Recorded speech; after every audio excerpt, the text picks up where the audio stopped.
Dear Papa Dudut, bagong simula, bagong layunin, ito ang dulot sa atin ng bagong taon. Kaya naman marami sa atin ang nagpapamiyembro sa gym pagsapit ng Enero bilang parte ng kanilang New Year's resolution. Taon-taon ay puno ang mga gym na mga taong gustong pagandahin ang hubog ng kanilang katawan. Alam ko ito, Papa Dudut, dahil isa po akong gym rat o taong madalas na magpunta sa gym para mag-exercise. Ako nga po pala si Maron, 27 years old, na nakatira sa Diliman, Quezon City. Bahay, trabaho at gym na ang naging routine ko sa loob ng mahigit 2 taon. Mula sa dati kong timbang na 55 kilos ay tumatakbo na ngayon hanggang 72 kilos ang bigat ko. Dahil sa pagbubuhat sa gym at pagkain ng tamang protina. Kung ikukumpara ang itsura ko noon sa ngayon ay di hamak. Na nag-glow up ako dahil natutunan ko ng mahalin at alagaan ang sarili ko. Noon kasi, Papa Dudut, ay wala po akong pakialam sa itsura ko. Bago pa man ako natutong mag-gym ay hindi ako marunong mag-ayos. Hindi ako naglalagay ng kung ano sa buhok ko. Hindi ako gumagamit ng mga sabong pampaputi at hindi rin ako namimili ng damit na isusuot. Para sa akin noon, hindi ko na kailangang magpagwapo pa dahil may love life naman ako. Hindi ko na kailangang magpa-impress sa mga kababaihan dahil maaga akong nakakilala ng babaeng magmamahal sa akin. Nagkaroon po ako ng long-term girlfriend na itago na lang natin sa pangalang Lyra. 7 years ko siyang naging girlfriend, Papa Dudut.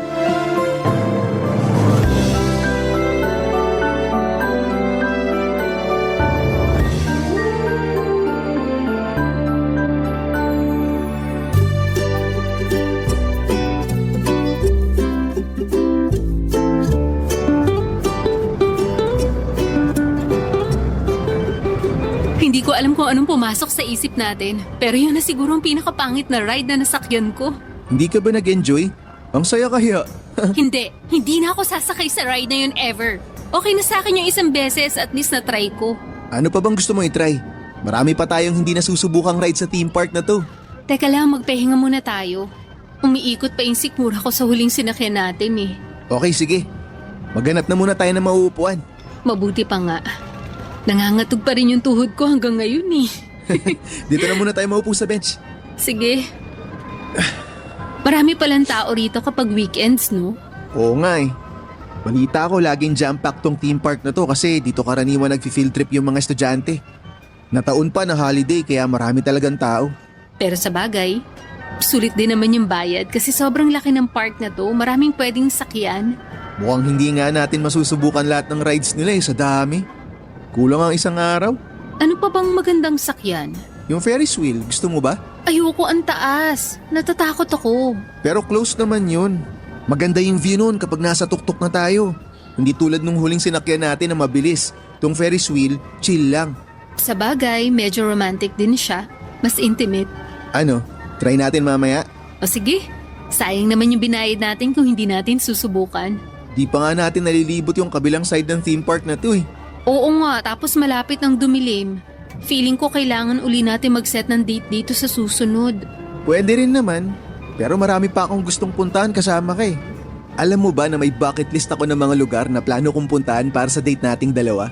Talaga? Oo, nung sinagot mo ako, yun yung una kong ginawa. Nililista ko kaya lahat ng mga importanteng date natin. Di ba lagi ako nag-aaya na mag-selfie tayo? Totoo, ang hilig mong kumuha ng picture. Piniprint ko kasi yun tapos nilalagay ko sa journal. Talaga ba? Ang sweet naman. Memories yun na ayokong makalimutan. Kasi marami pa tayong alaala na bubuuin. Baka makalimutan ko yung iba eh kaya nagpiprint ako para kapag namimiss kita, babalikan ko yung mga picture na yun. Sentimental ka pala talaga? Oo. Manaraw ako sa tatay ko. Biruin mo, mula nung ipanganak hanggang unang hakbang ko nung baby ako, nakalista lahat yun sa notebook. Ganun na ganun daw ako ngayon, sabi ng nanay ko. Pero ang cute. Nakakakilig isipin para sa isang lalaki na nag-i-effort sila na maglista ng mga bagay na importante para sa kanila. Feeling ko tuloy napaka-importante ko sa buhay mo. Siyempre naman, isa ka sa mga importanteng tao sa buhay ko. Oh, ikaw rin. Importante ka rin sa buhay ko. So, ano pala yung lugar na gusto mong puntahan? Kasama ako? Marami. For example, yung National Museum. Gusto kong bisitahin yun kasama ka. Uy, hindi pa ako nakapunta doon. Puntahan natin yun sa susunod. Tsaka gusto ko ring ipasyal ka sa windmill, sa Pagudpod. Saan naman yun? Sa Ilocos Norte yun. Nakapunta na ako doon nung bata pa lang ako. Pero baka malayuan ka eh. Kaya pwede rin naman yung doon na lang sa Rizal para malapit lang. May windmill din sa Rizal? Oo, meron. Nakapunta na rin kami doon last time. Kung gusto mo naman ng medyo adventurous, mag-hiking tayo sa Mount Pulag o mag-trekking sa Sagada. Grabe, ang dami mo palang inihandang dates ha? E di ilang anniversary na yon kung sakali.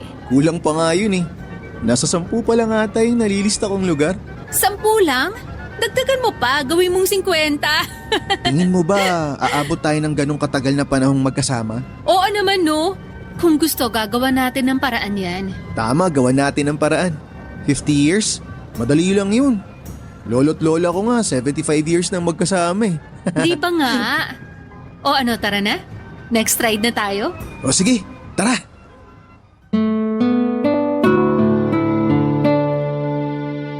Papadudot na sa college ako noon nang nakilala ko si Lyra. Kaibigan siya ng isa sa mga tropa ko na naimbitahan noong minsang nagkaroon ng selebrasyon sa bahay nila. Unang tingin ko pa lamang sa kanya ay naakit na ako sa taglay nitong ganda. Morena siya, papadudot, mahabang buhok at matangos ang ilong. Medyo suplada ang datingan pero kapag nagsalita ay napaka-sweet ng boses niya. Noong una ay nahiya pa akong makipagkaibigan sa kanya. Medyo mahiyain kasi ako noon at ang tanging nagawa ko lang noon ay ang magnakaw ng tingin sa kanya. Lumipas ang ilang araw ay muli ko siyang nakita sa isang school event. Nagkaroon ng food stall sa school noon bilang parte ng Foundation Day ng paaralan namin. At ang coffee shop kung saan nagtatrabaho noon si Lyra bilang bartender ang nagbantay sa kanilang stall. Doon din ay naisipan ko siyang i-add sa Facebook at doon ay nag-usap kami tungkol sa mga kape kahit na hindi naman ako mahilig uminom ng kape. Naging close kaming dalawa at nang tumagal ay tinapangan ko ang sarili ko at sinubukan ko siyang ligawan. Sinagot naman niya ako, papadudot. Naging maganda ang takbo ng relasyon namin dahil naalagaan naman ito ng maayos. Low-key lang ang pagsasama namin. Hindi kami masyadong ma-post sa social media at madalang lang kaming lumabas. Mas marami kaming intimate moments kung saan kaming dalawa lang ang magkasama. Sa pamamagitan noon ay mas tumibay pa ang pagsasama naming dalawa, papadudot.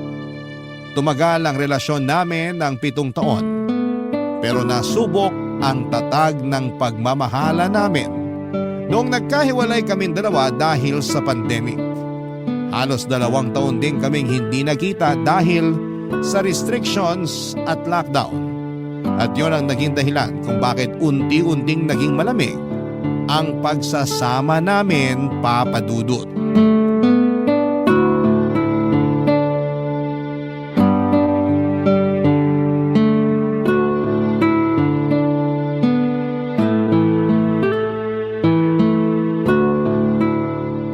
Tao po!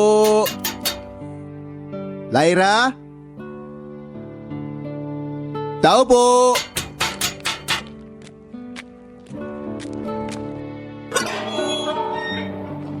Maron?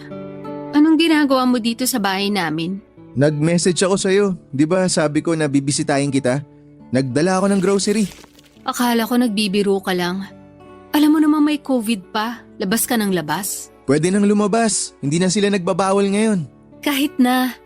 Hindi porkit pinayagan na tayo, pwede ka na maglalalabas. May COVID pa rin hanggang ngayon. Nanonood ka ba ng balita? Hindi mo ba alam kung gaano kadelikado yung sakit na yan? Alam ko. Kaya nga ako naka-face mask eh. May dala rin akong alkohol.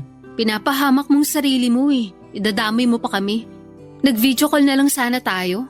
Sa bagay, pwede nga naman mag-video call pero iba pa rin kasi yung makita kita ng personal eh. Miss na kita. Gusto na kitang mayakap. Hindi mo ba ako papapasukin sa inyo? Hindi, dito na lang tayo sa labas. Sorry pero nag-iingat lang ako. Alam mo may matanda kaming kasama sa bahay. Ayokong i-risk yun. Okay lang, naiintindihan ko naman. Kahit dito na lang tayo sa labas mag-usap. Ang mahalaga, nakita na rin kita sa wakas. Ano bang ipinunta mo rito? May importante ka bang sasabihin? Wala naman, gusto lang talaga kitang makita. Pwede ba kitang mayakap? Wag muna. Bakit? Nag-iingat lang ako. Galing ka sa labas. Hindi natin sure kung may nakuha ka bang virus habang nagbabiyahe ka papunta rito. Pasensya ka na talaga. Ayos lang, mas maganda rin naman talaga yung maingat. Ayoko rin naman na ako yung magdala ng COVID sa bahay nyo. Ay, heto pala yung groceries na binili ko para sa inyo. Kunin mo na. Salamat. Hindi ka na sana nag-abala pa. May nagdadala naman sa amin ng grocery eh. Marami na kasi tayong na-miss na celebration kaya kahit ito na lang sana yung pambawi ko sa'yo. Maron, nitong nagdaan taon, marami akong kinaharap na problema na hanggang ngayon hindi ko pa nasusolusyonan. Kung masaya ka sa ganitong pagbabago ngayon, ako hindi pa. Anong ibig mong sabihin? Anong problema yung sinasabi mo? Hindi mo na kailangan malaman yun. Personal na problema yun at wala ka na ron. Pero boyfriend mo ako. Dapat alam ko kung ano yung mga pinagdadaanan mo. Baka sakaling makatulong ako. Wala ka maitutulong sa pinagdadaanan ko ngayon. Maniwala ka sa akin. Ikaw ang dapat na magtiwala sa akin. Malay mo naman, may magawa ako para sa... Wala. Ngayon pa nga lang, nakakadagdag ka na ng problema ko eh. Ha? Paanong nakakadagdag? Lumalabas ka habang may COVID pa rin. Paano tayo makakasiguro na wala kang virus? Paano kung meron? Tapos nahawa mo ko, mahahawaan ko pa ang pamilya ko? Dagdag problema na naman? Mababa na yung kaso ng COVID ngayon. Kaya nga na-lift na yung ibang restrictions eh. Hindi naman ako bobo para ipahama kayo. Hindi ako pupunta rito kung alam kong may virus ako. Hindi yun ang point ko. Ang gusto kong sabihin, masyado na ako maraming kinakaharap ngayon at hindi ko na kaya kung dadagdag ka pa. Sinasabi mo ba na pati ako pinoproblema mo? Hindi yun ang gusto kong sabihin. Pero ayoko lang na makadagdag ka pa sa mga isipin ko. Kaya kong sarili ko kaya wag mo akong alalahanin. Ang gusto ko lang naman makita ka eh. Bawal ba yun? Masama ba na pagkatapos ng mahabang panahon gusto kitang makita tsaka mahawakan? Hindi mo ko naiintindihan eh. Ipaliwanag mo kasi sa akin para maintindihan kita. Maron, gusto ko magpahinga na muna tayo mula sa isa't isa. Ha? Paanong magpahinga? Pwede bang cool off muna tayo? Cool off? Gusto mo makipaghiwalay sa akin? Hindi, cool off lang. Ang ibig sabihin nun, magpapahinga lang muna tayo sa isa't isa, hindi tayo maghihiwalay. Ano? Hindi kita magets. Bibigyan lang natin ang isa't isa ng panahon para magpalamig, para magpahinga mula sa bawat isa. Walang usap, walang meet up, walang kung ano. Ha? Pero bakit? Please Maron, kailangan ko to ngayon. Sigurado ka ba na hindi ka nakikipaghiwalay sa akin? Oo naman, hindi tayo maghihiwalay. Humihingi lang ako ng konting oras para mabawasan to mga nasa isipan ko. Hindi pa ba sapat yung 2 taon na hindi tayo nagkita? Hindi nga tayo nagkikita pero araw-araw naman tayo nag-uusap, di ba? Itong hinihingi ko, katahimikan mula sa isa't isa. Kaya mo bang ibigay sa akin yun? Ay, sige. Kung yan ang gusto mo, pagbibigyan kita. Pero hanggang kailan? Hanggang sa maliwanagan ako. Okay. Kung yan ang gusto mong mangyari, sige gawin natin. Pagbibigyan kita. Salamat. Papadudot, hindi ko alam kung bakit bigla na lang nawala ng gana sa akin si Lyra.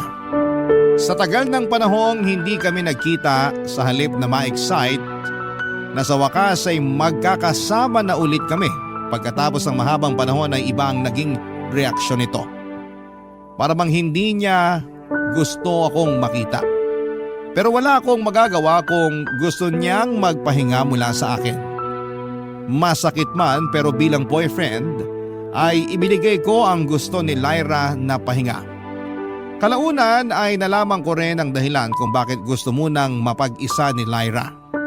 Nasa kalagitnaan na pala ng hiwalayan ang mga magulang nito.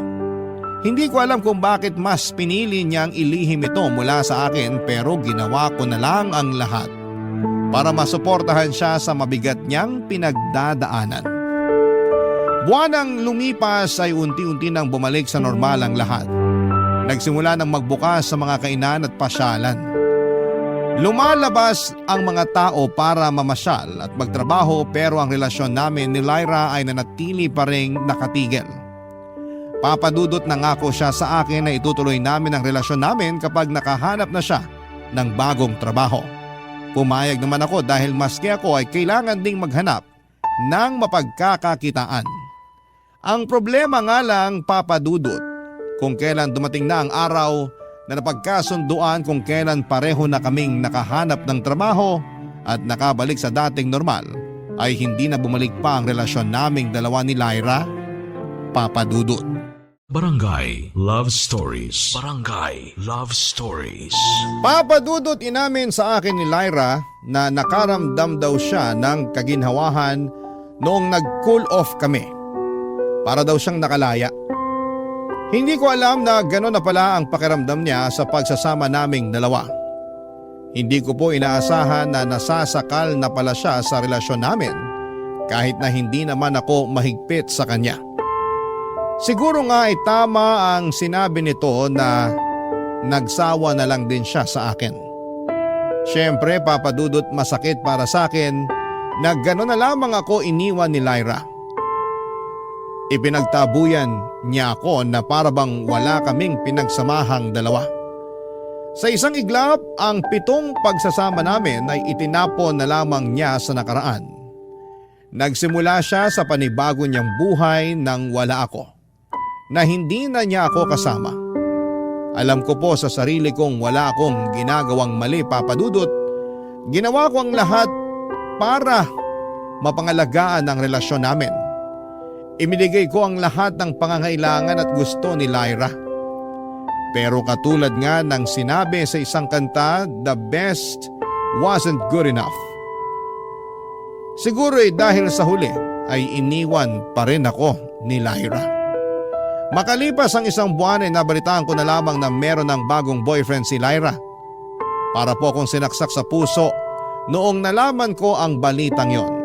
7 taong kaming nagsama pero ganon kabilis lamang niya akong pinalitan. Para akong aso na naghabol kay Lyra noon at awang-awa ako sa sarili ko habang hinahanap ang kasagutan kung bakit napakabilis niya na pinalitan ako, Papadudot.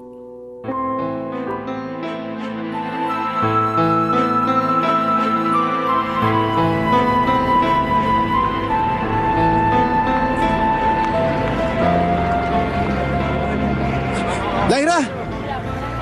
Lyra! Maron? Anong ginagawa mo rito? Gusto sana kitang makausap eh. Busy ka ba? Pwede ba tayong mag-usap? Pauwi na ako, pagod ako sa trabaho. Sige na Lyra, pagbigyan mo na ako. Kanina pa ako naghihintay dito eh. Kahit saglit lang. I-message mo na lang ako, pagod talaga ako ngayon. Wala na akong lakas para makipag-usap sa'yo. Gusto ko na magpahinga. Kahit naman i-message kita, hindi mo binabasa yung mga message ko sa'yo eh. Tinatawagan din kita pero hindi mo naman sinasagot. Lyra, please. Kausapin mo naman ako kahit sandali lang. Ano pa bang kailangan nating pag-usapan? Tapos na tayo, di ba? Gusto ko lang malaman kung bakit. Kung paano nangyari to sa atin. Nasabi ko na sa'yo yan lahat noon. Oo, sinabi mo sa text. Pero gusto kong marinig sa'yo mismo yung rason. Gusto ko na sa'yo mismo manggaling yung totoo. Gusto kong sabihin mo sa harapan ko na hindi mo na ako mahal. Hindi na kita mahal, Maron. Kung ano man yung meron tayo noon, kung ano man yung mga bagay na naramdaman ko para sa'yo noon, wala na yun ngayon. Wala na akong pagmamahal na nararamdaman para sa'yo. Pero bakit? May rason ba? Hindi ko alam. Walang rason. Basta ang alam ko lang, iba na ang tingin ko sa'yo ngayon. Siguro na fall out of love ako. Nagbago na yung mga gusto ko sa buhay at hindi na ikaw yung nakikita kong lalaki para sa akin. Imposible namang mangyari yun ng ganun lang. Sabihin mo kasi sa akin yung totoo. May nagawa ba akong mali? May kasalanan ba ako sa'yo para magalit ka sa akin ng ganito? Hindi ako galit sa'yo. Wala kang ginawang mali. Ako yung may mali. Wala kang kasalanan. Ako yung may kasalanan kasi ako yung tumigil sa pagmamahal sa'yo. Lumang tugtugin na yan eh. Hindi pwedeng basta na lang tumigil yung pagmamahal mo para sa taong karelasyon mo. Kung ganon, baka hindi talaga kita minahal noon pa. Anong tawag mo sa 7 taon na pinagsamahan natin? Hindi ko nga alam. Ano bang hindi mo mag-gets sa sinasabi ko? Basta ang alam ko lang, hindi na kita gusto. Kung ganun, bakit nga? Bakit bigla na lang nawala yung pagmamahal mo sa akin? Paulit-ulit ka naman eh. Wala nga sagot kung bakit bigla na lang nawala yung pagmamahal ko sa'yo. Katulad ng wala ring sagot kung bakit kita minahal in the first place. Pwede ba tanggapin mo na lang na wala na tayo? Paano ko tatanggapin? Paano ko gagawin yun kung buong buhay ko, ikaw yung taong pinangarap ko na makasama hanggang pagtanda? 7 taon lang tayo nagsama. Mas mahaba pa rin yung panahong hindi tayo magkakilala. Na kaya mo mabuhay na mag-isa, kaya alam kong kakayanin mo rin mabuhay nang wala ako. Pero hindi sa pagkakataong to. 7 taon natin binuo yung future nating dalawa. Paano ko ipagpapatuloy yun kung wala na tayo? Yun yung mali mo eh. Masyado ka nakafocus sa future. Nakalimutan mo na yung ngayon. Hindi pwedeng ganun. Maron, hindi natin hawak ang bukas. Kaya huwag kang dumipende sa hinaharap. Sinasabi mo ba na sa 7 taong pinagsamahan natin, hindi mo nakita na makakasama mo ako habang buhay? Minsan na rin sumagi yun sa isip ko pero noon yun. Araw-araw nagbabago tayo. Marami tayong natututunan at sa pamamagitan nun, lumalawak ang isip natin. Ako rin naman, natututo, nagbabago. Pero ang kaibahan natin, lagi kitang sinasama sa mga pagbabago sa buhay ko. Yun siguro yung dahilan kung bakit nawala na lang bigla yung pagmamahal mo sa akin. Hindi ako ganun kaimportante sa buhay mo, sa puntong handa mo akong iwan anong oras mo man gusto. Sorry kung hindi ko napantayan yung pagmamahal na binigay mo sa akin. Hindi ako katulad mo. Wala na ba talaga? Wala nang chance na magbago pa yung isip mo, Lyra? Sorry pero wala na talaga eh. Kahit ipilit ko pa, naubos na yung pagmamahal ko para sa'yo. Wala nang spark, wala nang excitement, wala na yung dati. Hanggang dito na lang ba tayo? Dito na ba talaga matatapos yung kwento nating dalawa? I'm sorry. Sobrang hirap pala kapag nalaman mong wala ka nang magagawa pa para maibalik ang taong minsan ding nagpasaya sa'yo. Ayaw na talaga akong balikan noon ni Lyra dahil may bago na siya. At kahit anong panalangin at pagpupumilit pa ang gawin ko ay hindi na talaga kami magkakabalikan pa. Dahil sa nangyari ay unti-unti akong nag-self-destruct. Nawalan ako ng focus sa trabaho na dahilan kung bakit kamuntikan na akong matanggal sa trabaho. Nawalan ako ng gana sa mga bagay-bagay. Ang mga paborito kong ginagawa noon ay hindi ko na magawa dahil bawat isa nito ay may kalakip na ala-ala ni Lyra. Katulad na lamang tuwing naglalaro ako ng basketball, lagi niya akong pinapanood noon sa mga laro ko.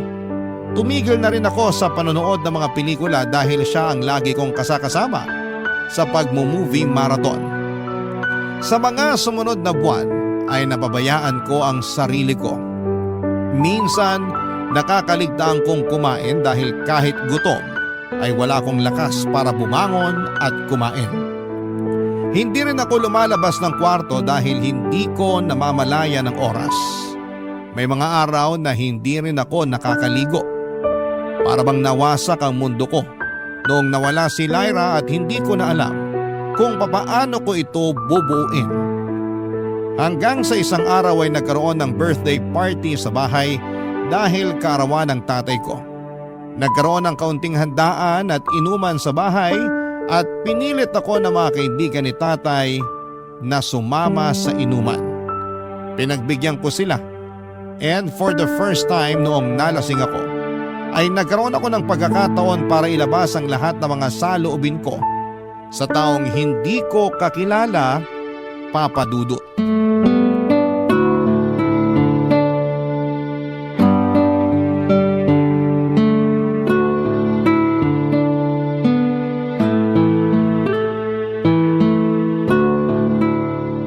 Oh, tulog na si Papa? Oo nga eh. Pati nga isa, nagpaalam lang na iihi pero hindi na bumalik. Oo nga no. Hindi na bumalik yung isang kasama natin ah. Ganun talaga yun. Kunwari iihi pero hindi na babalik. Matagal niya ng diskarte yun tuwing inuman para makatakas. Pa, gising. Marami pa tayong iinumin. Kaya kayo ng inuman, malalasing din naman pala kayo agad. Hayaan mo na, pagod lang siguro. Siya ba naman nagluto lahat ng handa kanina eh. Ay, boring nyo naman kainuman. Tinutulugan nyo ako. Nandito pa naman ako ah. Sasaluhan kita kung gusto mo pang uminom. Oo, gusto ko pa. Pabusin na natin to. Ginusto nyo to eh. Huwag ka mag-alala. Hindi kita tatakasan, hindi rin kita tutulugan. Kung gusto mo uminom, inom ka lang dyan. Kahit umagahin pa tayo rito. Di ka ba hanapin ang asawa mo? Baka mamaya sugurin tayo dito nun ha. Wala na akong asawa. Bakit naman? Ba't wala kang asawa? Ano nangyari? Iniwan ka niya? Mahabang kwento. Basta ang mahalaga, wala na akong asawang magbabawal sa aking uminom. Buti ka pa. Tumatawa-tawa na lang na wala na yung asawa mo samantalang ako. Hanggang ngayon, di ko pa rin matanggap na wala na kami ng girlfriend ko. Nabanggit nga yan sa akin ng tatay mo. Kaya nga kita pinatawag sa kanya para mag-inom eh. Sabi niya kasi sa akin, ilang araw ka na nagmumukmok. Kinakabahan na nga yung tatay mo para sa'yo.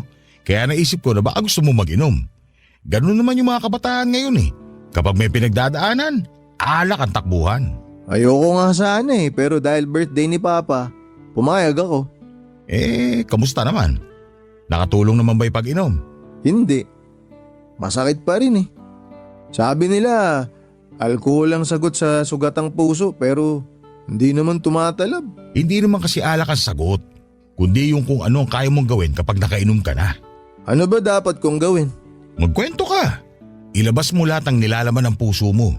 Kung galit ka, magalit ka. Kung malungkot ka, umiyak ka. Makikinig ako. Hindi naman ako pala kwento eh. Kaya ka nahihirapan eh, kasi ayaw mo magkwento. Sige na, hindi naman tayo magkakilala eh. Mas maganda magkwento sa taong hindi mo kilala. Ano bang pangalan nitong girlfriend mo? Ex-girlfriend. Ay, pasensya na. Ex-girlfriend pala. Anong pangalan ng ex mo? Lyra. Ba't naman kayo naghiwalay? Ayaw na raw niya sa akin eh. Di na raw niya ako mahal. Pwede ba mangyari yun? 7 taong kayong magkasama tapos isang araw, di ka na niya mahal bigla. Pwede naman. Unpredictable yung ugalit isip ng mga tao eh. Pwedeng mahal ka niya ngayon, bukas hindi na. Pwedeng hindi ka niya gusto ngayon, pero pagkalipas ng 1 taon, gusto ka niya na ulit. Araw-araw, nag-iibang pagtingin natin sa isang tao. Nasa iyo na lang kung anong pagtingin ang kaya mong panindigan. Hindi ka siguro na panindigan ni Lyra kaya yun. Hindi niya na itinuloy yung pagmamahal niya sa'yo. Pero bakit naman di niya ako kayang panindigan? Araw-araw ko naman siyang pinipili. Bakit ako kaya ko? Kasi mas matimbang yung pagmamahal mo sa kanya kaysa pagmamahal niya sa'yo. Di ba nga, sa timbangan, kung mas mabigat yung kabila, naiiwan sa baba yung isa. Tapos yung kabila naman, tumataas. Ganun siguro yung pagsasama nyo. Tumaas siya ng tumaas hanggang sa naiwan ka na lang sa baba. Dapat kasi, pantay lang yung pagmamahal nyo sa isa't isa para walang napag-iiwanan. So, kasalanan ko kung bakit nawala yung pagmamahal sa akin ni Lyra. Hindi mo kasalanan yun. Sadyang hindi lang talaga siya nag-effort na pabigatin yung side niya para pumantay sa'yo. Desisyon niya na yun. Ang hirap naman ng ganito. Alam mo kung paano mo ulit siya mapapantayan. Paano? Bawasan mo yung bigat mo para pumantay ka ulit sa kanya. Bawasan ko yung pagmamahal ko sa kanya? Oo. Kaya siya nasa tuktok at ikaw nasa baba kasi ikaw na lang yung nagmamahal. Alisin mo yung pagmamahal mo sa kanya at papantay ulit siya sa'yo.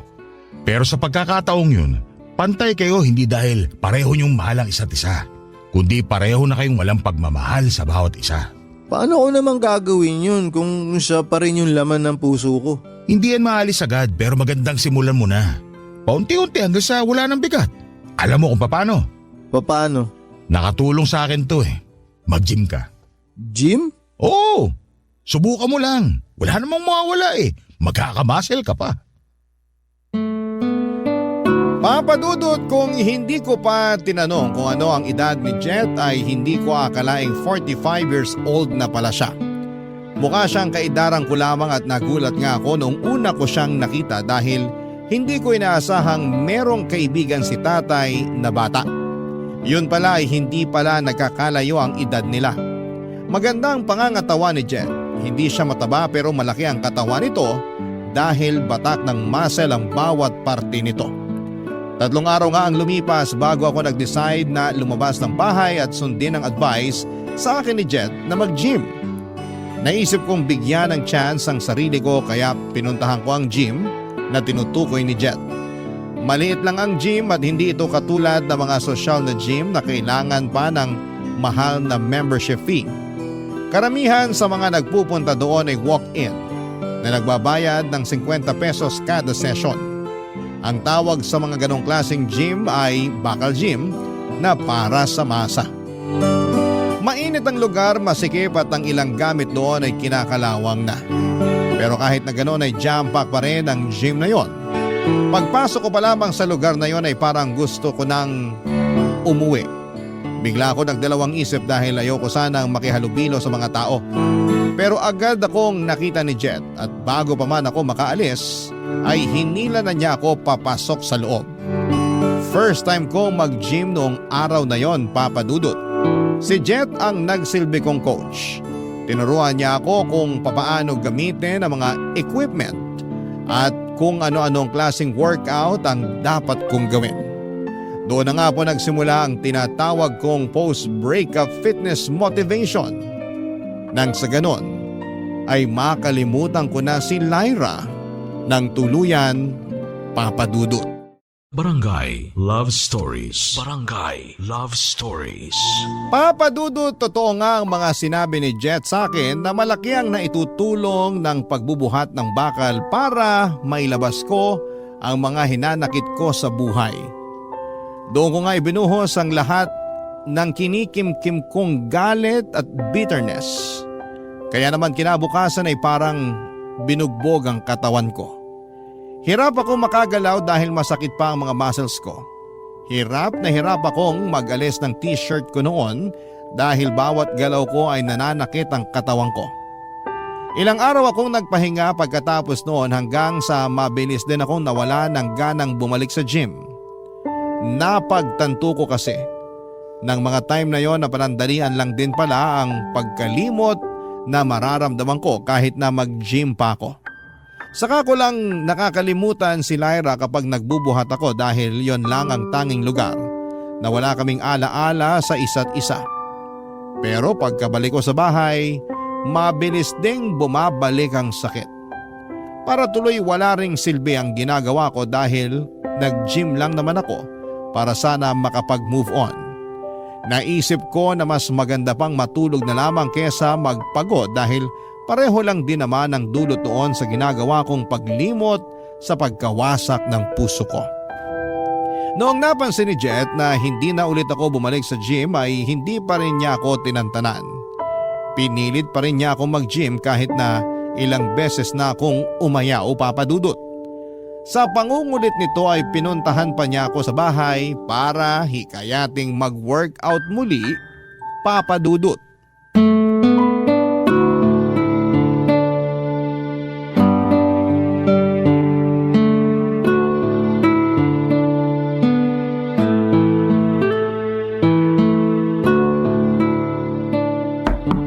Maron? Maron, nandiyan ka ba?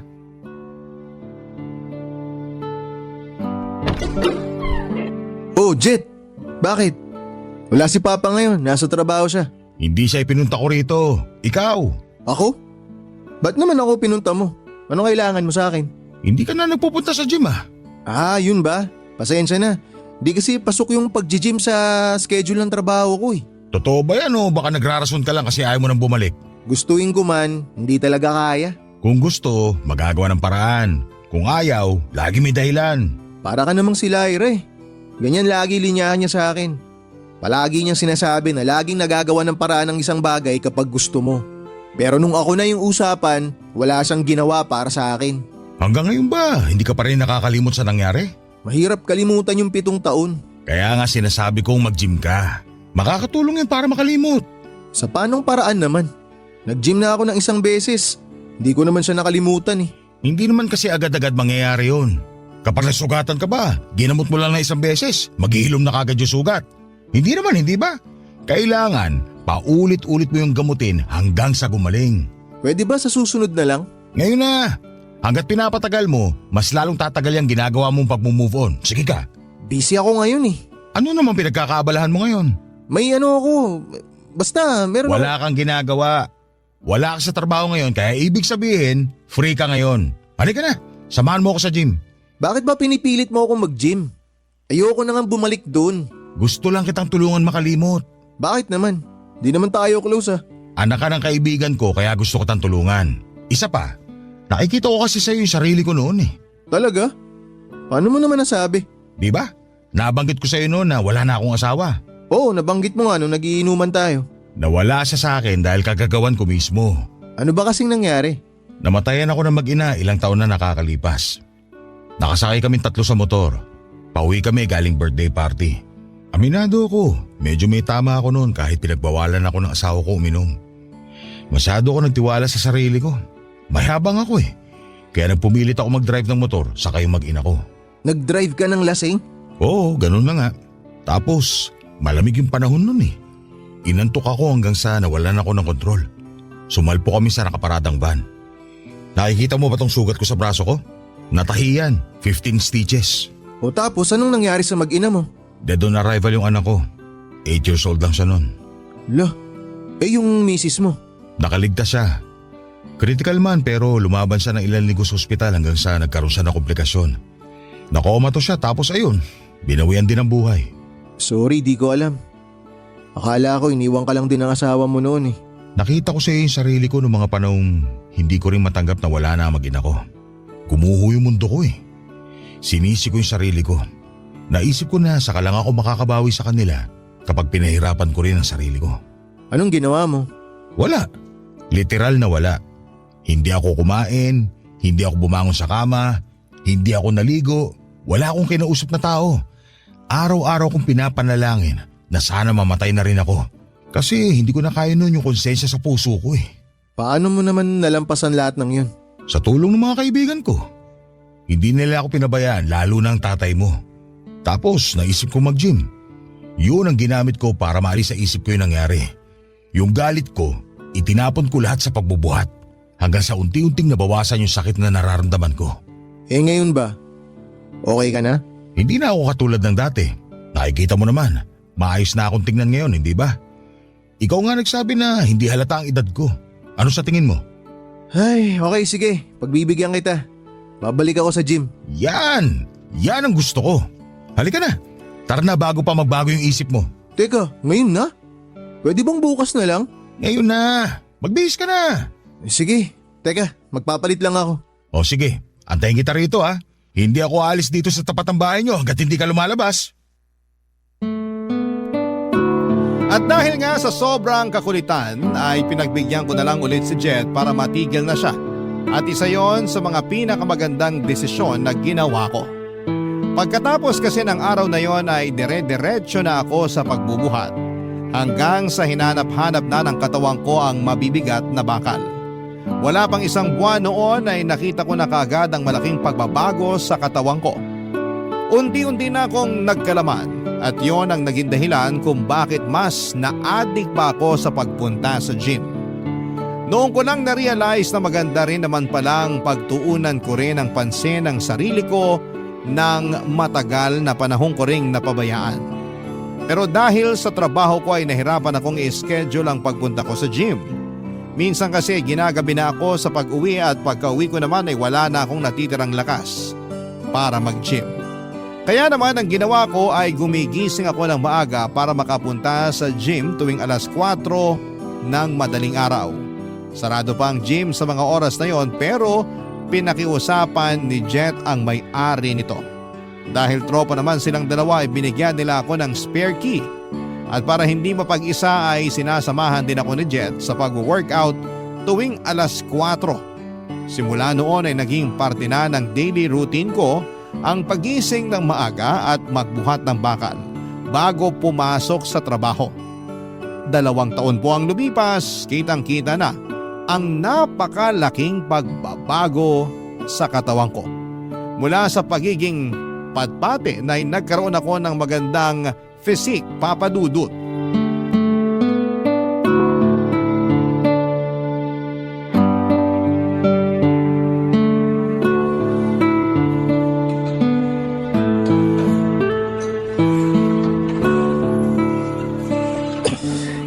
Lapag ko nga muna rito. Talagang tinalo mo na ako sa pagbubuhat ha. Mas malakas ka na kaysa sa akin. Tumatanda ka na kasi kaya humihina ka na. Kaya nga eh. Yun din siguro yung rason kung bakit hindi na ako makapalag sa mga mas mabibigat na timbang. Pero sa totoo lang, mas maganda pa rin yung katawan mo kaysa sa akin eh. Mas marami akong experience kaysa sa'yo eh. Pero maganda na rin naman yung sa'yo. Batak na batak na. Dati nga hindi ako mahilig magsuot ng sando pero ngayon, halos yun na lang araw-araw suot ko. Mas mainam naman. Bukod sa presko, na ipagmamayabang mo pa yung mga muscle mo. Itong mga pinaghihirapan natin sa gym, dapat ipinapakita, hindi tinatago. Nakakataas din pala ng confidence kung ganito, no? Oo naman. Pansin mo na ba yung pagkakaiba kung paano ka itrato ng mga tao kumpara noon? Sobra. Eto hindi sa pagmamayabang ha. Dati walang pumapansin sa akin. Pero ngayon, may napapalingon na rin. Ganun talaga kapag natuto ka ng alagaan ng sarili mo. Tsaka nakakapagbigay din pala to ng peace of mind, no? Hindi lang katawan mo gaganda sa pag-gym, gaganda rin pati mental health mo. Kasabay kasi ng pag-improve ng katawan mo, nag-i-improve din ang pananaw mo sa buhay. Ibig sabihin nun, may growth ka bilang tao. Kaya iba na yung Maron noon sa Maron ngayon. Talagang ibang-iba na. Maraming bagay ako natutunan at na-realize nitong nagdaang 2 taon. Ang tanong ko naman ngayon, kumusta na ang puso mo? Nakalimot na ba sa masasamang alaala ng nakaraan? Oo, magaling na. Wala nang sugat. Fresh na fresh. Pantay na ba yung timbangan? Wala na mas lamang. Magka-level na ulit kayo ni Lyra. Pantay na pantay na. Pareho na naming hindi mahal ang isa't isa. Mabuti yan. Proud ako sa'yo na sa wakas, nalampasan mo na yung madilim na parte ng buhay mo. At dahil sa tulong mo yun, kung di mo ako pinilit mag-gym noon, wala ako sa kinatatayuan ko ngayon. Salamat ha. Nakakahiya nga kasi hindi pa ako nakakabawi sa'yo. Hindi ko pa matuloy-tuloy yung painom na naipangako ko sa'yo. Wala yun, huwag mo na isipin yun. Saka mo na lang ako painumin kapag hindi ka na busy. Ang mahalaga nakatulong ako. Kahit papano, parang natulungan ko na rin yung sarili ko dahil sa'yo. Anong ibig mong sabihin? Natulungan mo yung sarili mo sa panong paraan naman? Wala, huwag mo nang isipin yun. Masyado ka yatang madrama ngayong araw ah. Ano nakain mo? Katulad nga ng sinabi ko, proud lang ako sa'yo. At least tapos na yung trabaho ko. Alam mo naguguluhan talaga ako sa mga pinagsasabi mo. Huwag mo na akong isipin. Tuloy mo na yung set mo. Mamaya na muna. Pahinga lang ako sandali. Ikaw, di ka ba magbubuhat ngayon? Magbihis ka na para makahabol ka sa akin. Pass mo na ako ngayon. Hindi mo na ako mag-workout ngayong araw. Dumaan lang talaga ako rito para i-check ka. Tsaka para makapagpaalam na rin. Magpaalam? Bakit? Saan ka pupunta? Uuwi muna ako sa probinsya namin. Dadalawin ko yung mga kamag-anak ko doon, tsaka mga kamag-anak na rin ng asawa ko. Pareho pala kayo ng probinsya ng asawa mo? Oo. Doon kami nagkakilala tapos dito na kami sa Maynila bumuo ng pamilya. Ilang araw ka naman magtatagal dun? Hindi ko alam eh. Depende, basta balitaan na lang kita. Okay, sige. O paano yan? E di liliban ka muna sa pag-gym. May gym naman doon. Doon na lang ako magbubuhat. Oo nga naman. Hindi ko naisip yun ha. Sure nga. Kung ganun, kita-kits na lang. Kita-kits. Pagbalik ko, dapat mas mabigat na ibang binubuhat mo ha. Chill lang. Kadadagdag ko lang ng reps ko eh. Saka na ako magdadagdag ng timbang kapag di na ako nahihirapan sa 8 reps. O sige, ikaw bahala. O paano yan? Mauna na ako. O sige, mag-iingat ka. Dala mo ako ng pasalubong pag uwi mo ha. Oo naman, ikaw pa ba? Papadudot lumipas ang ilang linggo ay hindi na muling bumalik pa sa gym si Jet. Sinubukan ko siyang kontakin para kumustahin pero hindi siya nag-reply sa mga tawag at chat ko. Naisip ko na baka busy lamang siya sa buhay kaya binigyan ko pa siya ng ilang araw. At sa mga sumunod na araw ay mag-isa na lamang ako noon sa gym kada alas 4 ng umaga. Parang ako na nga lang ang nagbubukas ng gym dahil pagkatapos ko ay dire-diretso na rin ang pasok ng iba pang mga gagamit nito. Pagkalipas ng ilang pang linggo ay nagsimula na akong magtaka sa kawalan ng paramdam ni Jet. Maging ang tatay ko ay walang makuhang update noon mula sa kanya. Pinuntahan ko siya sa inuupahan niyang bahay pero nalaman ko na lamang na hindi na pala siya nakatira doon. Naghihintay ako sa pagbabalik ni Jet hanggang sa isang araw habang tahimik akong nagbibilang ng reps ko. Sa gym ay biglang bumukas ang pinto nito at pumasok si Jet. Initian ko siya mula sa salamin na nasa harapan ko at nagsaludo naman siya sa akin pagbalik. Dahil nasa kalagitnaan ako ng workout ay hindi ko muna siya nagawang lapitan. Tinapos ko ang set ko, saka ko ibinaba ang buhat-buhat kong barbell. Noong pupuntahan ko na sana si Jet ay nalito ako dahil wala namang tao sa gym. Mag-isa lamang ako at wala si Jet. Lumabas pa ako ng gym para hanapin siya pero hindi ko siya nakita. Tinawagan ko siya sa number niya pero sa halip na si Jet ang sumagot ng tawag ay ang kapatid nito ang nakausap ko. Ibinalita niya sa akin na wala na raw si Jet, Papa Dudut. Isang araw ay hindi na lang daw ito nagising. Tingin nila ay inatake si Jet sa puso habang natutulog ng mahimbing. Nabanggit din ng kapatid ni Jet sa akin na ang totoong dahilan daw ng pagpunta nito sa probinsya ay dahil nagtago ito sa dami ng utang na tinakasan niya. Ang kwento pa sa akin ay nagpatong-patong daw ang utang ni Jet dahil sa naging gastusin nila sa ospital noong naaksidente ang mag-ina niya.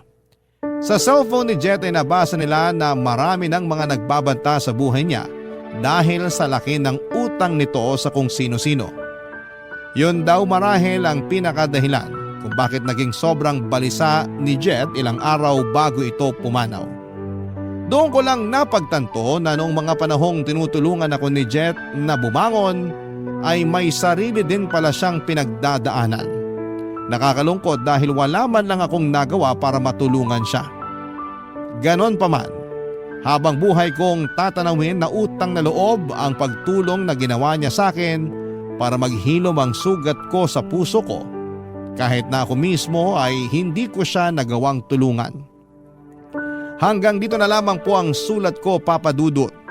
Maraming salamat po at napili po ninyong ibahagi ang kwento ng buhay ko at sana ay marami akong na-inspire sa kwento ko. Ang inyong forever kapuso at kabarangay, Maron. Dear Papa Dudut, magandang tanghali po sa inyo at sa mga nakikinig ngayong oras. Itago nyo na lamang po ako sa pangalang Ronald.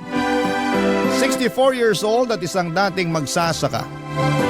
Libangan na rin talaga naming mag-asawa ang pakikinig sa istasyon ninyong Barangay LS 97.1 at etong Barangay Love Stories, ang palagi naming inaabangan sa tanghalian.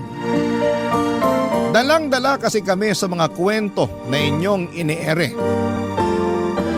At hindi ko naisip na darating ako sa punto na ako rin mismo ang gagawa ng sulat para makapagbahagi ng sarili kong kwento, Papa Dudut. Ang kwento ng buhay ko na sana ay kapulutan naman ng aral ng ating mga kabarangay na nakikinig ngayon. Maaga kaming naulila sa mga magulang ng kapatid kong si Elena, Papa Dudut. Namatay ang nanay namin dahil sa cancer at sakit sa baga ang kinamatay ng tatay namin. Mula noon ay ako nang nagtatrabaho para sa araw-araw na gastusin sa bahay namin. Hanggang grade 6 lang din ang natapos ko noon, pero para sa akin ay sapat na yon dahil marunong naman akong magbasa, magsulat at magbilang. Naniniwala ako na hindi na ako maluloko o malalamangan ng ibang tao dahil hindi na ako isang mangmang. Sapat na ang kaalaman ko para makapagtrabaho ako ng maayos at kumita ng pera. At ang pagsasaka ang naging trabaho ko nang kami na lamang ng kapatid kong si Elena ang magkasama sa buhay, Papa Dudut.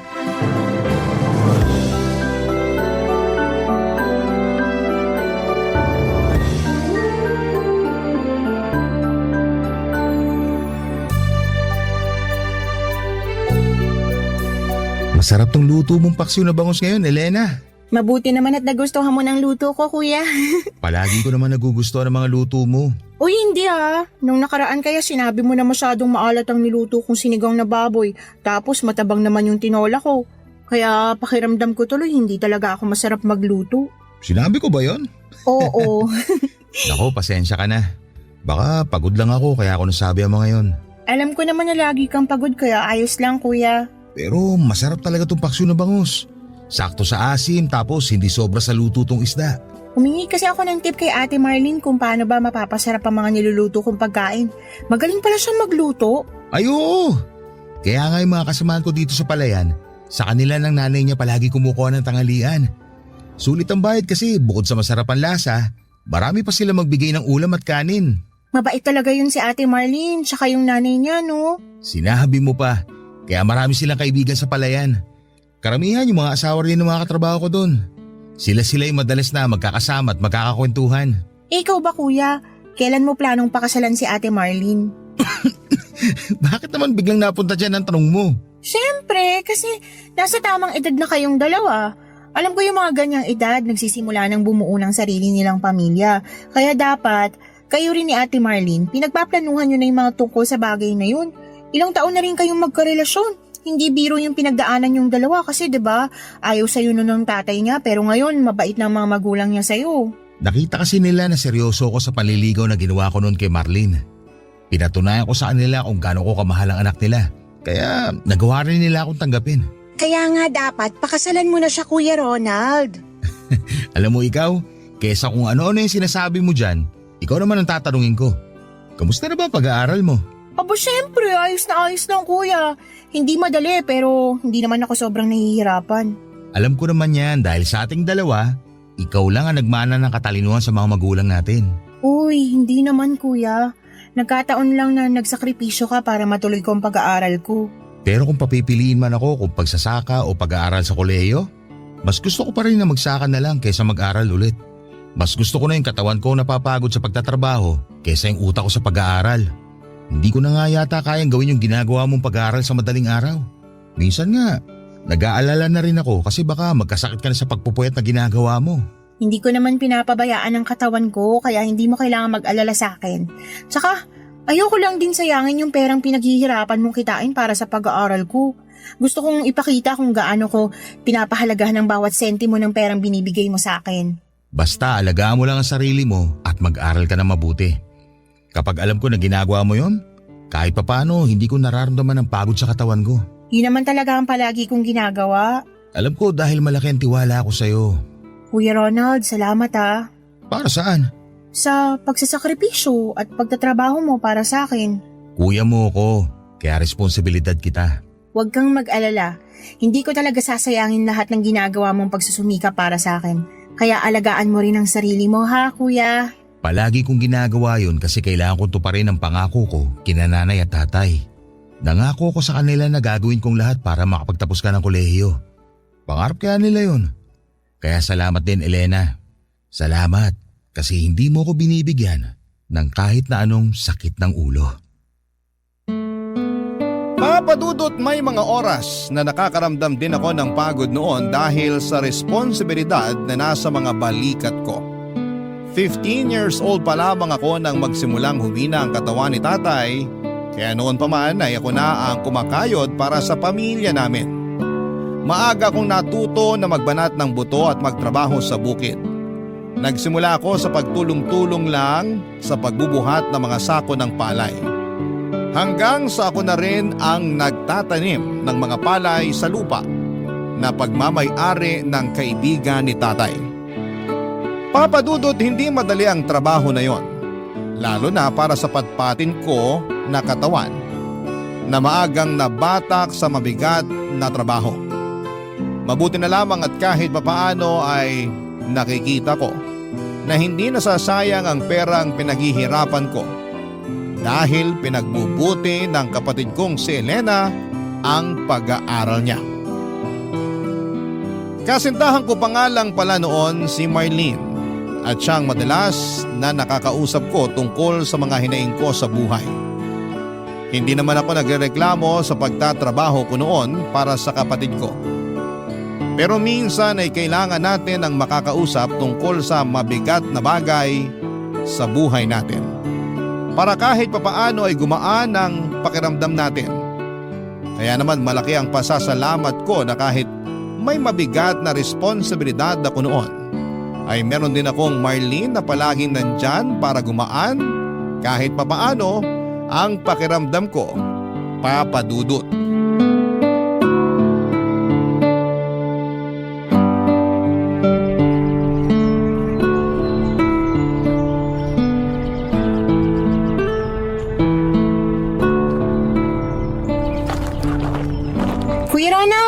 nandito na kami ni Ate Marlene. Dala na namin ng pagkain para sa tanghalian mo. Uy, tamang-tama kasi nagugutom na rin ako. Yan ba yung nadala nyo? Dito nyo na ipatong sa malita mesa na to. Sige Ronald, ilalabas ko na rin to mga plato, baso at pagkain na dala ko para sa'yo. Sakto kasi maagang nagtanghalian yung ibang kasamahan ko sa trabaho. Kaya wala nang ibang makakasabay sa atin ngayon dito sa lamesa.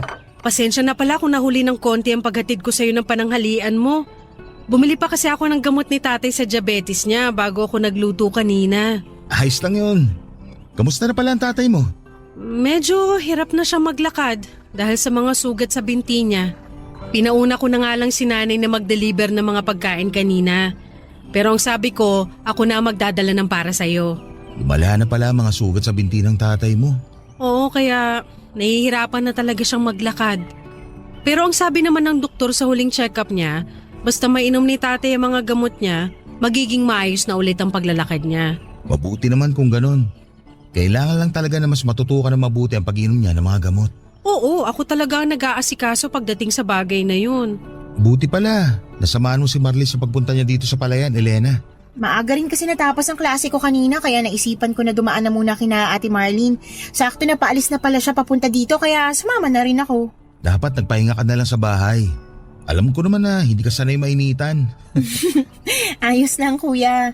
Naiinip na rin kasi ako sa bahay tsaka tapos ng exam namin kaya hindi ako masyadong busy ngayon sa pag-aaral. 1 taon na nga lang pala at makakapagtapos ka na rin ng college, Elena. Oo Ate Marlene. Kaya nga excited na ako. Kasi mababawasan na yung malaking pinagkakagastusan mo kuya. Hindi yun ang dahilan. Excited na ako kasi malapit ko na matupad ang mga pangarap ni nanay at tatay. Pangarap kasi talaga nila na magkaroon sila ng anak na nakapagtapos ng kolehiyo. Magkakaroon na ng isang college graduate mula sa pamilya natin. At hindi yun mangyayari kung hindi dahil sa'yo kuya. Tama si Elena. Napakalaki ng parte mo para sa pagtupad ng pangarap ng mga magulang nyo. Sigurado ako na kung nabubuhay sila ngayon, sobrang proud sila sa pagsusumikap na ginagawa mo para kay Elena, Ronald. Ginagawa ko lang ang responsibilidad ko bilang panganay at nag-iisang kapatid ni Elena.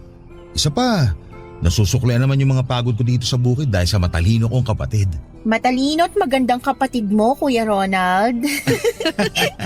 Oo nga pala, nasa langit rin natin ang pagiging pogi at maganda. Aba, syempre. Kaya nga sinagot ni Ate Marlene yung panliligaw mo sa kanya kasi nagagwapuhan din siya sa'yo. Di ba tama ako, Ate Marlene? Bakit naman napunta sa akin ang usapan na to? Ako kasi ang topic kanina pa kaya dapat na maiba naman.